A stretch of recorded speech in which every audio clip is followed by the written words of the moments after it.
Good evening, everyone, and welcome to tonight's episode of Ask Leah. Over the last few weeks, I've been working with a number of teams who are absolutely getting smashed with workload at the moment. They are totally overwhelmed. Huge volume of emails, phone calls, requests, community inquiries. And a question that has come up in a number of these workshops and facilitated team discussions that I've been running has been, how do we handle this? You know, the workload is overwhelming. People are getting angry because we're missing deadlines and not getting back to them. What can we do to improve this situation? Now, there's so many ways I could answer this. However, I want to share two really simple but key communication tips tonight that can make a really big difference. The first one is to set really clear expectations from the start. Don't tell someone you'll get back to them tomorrow or that you'll get the task done by the end of the day if that is just totally unrealistic. You are much better to set clear expectations at the start, even if the person isn't happy with it, to be more assertive and say, yes, I can absolutely do that for you. However, I won't be able to get it to you until the end of next week. Is that okay? Or does that work for you?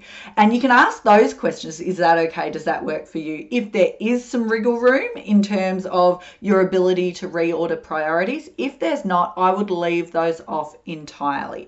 This has been a game changer for me in the work I do. I am often contacted and asked for a proposal. Instead of me just assuming urgency and assuming they need it tomorrow, I will suggest when I can get it to them.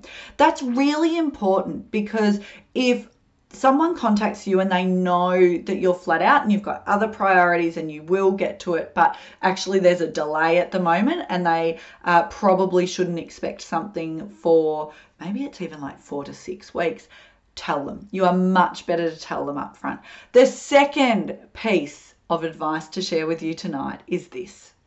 If you are going to miss a deadline, communicate early, communicate often.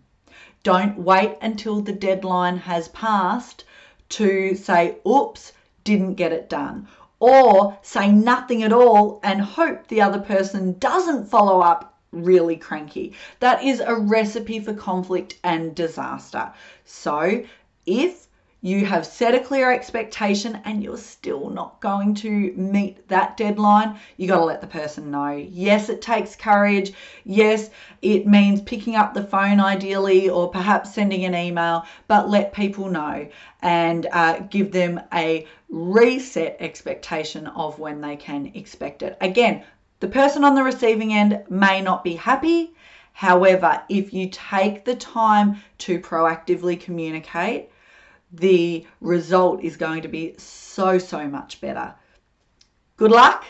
I know it's a really challenging time for a lot of people. And if you have a communication or soft skill, leadership, human skill question you would like answered, send it through and I will do my best to answer it for you next week. Cheers.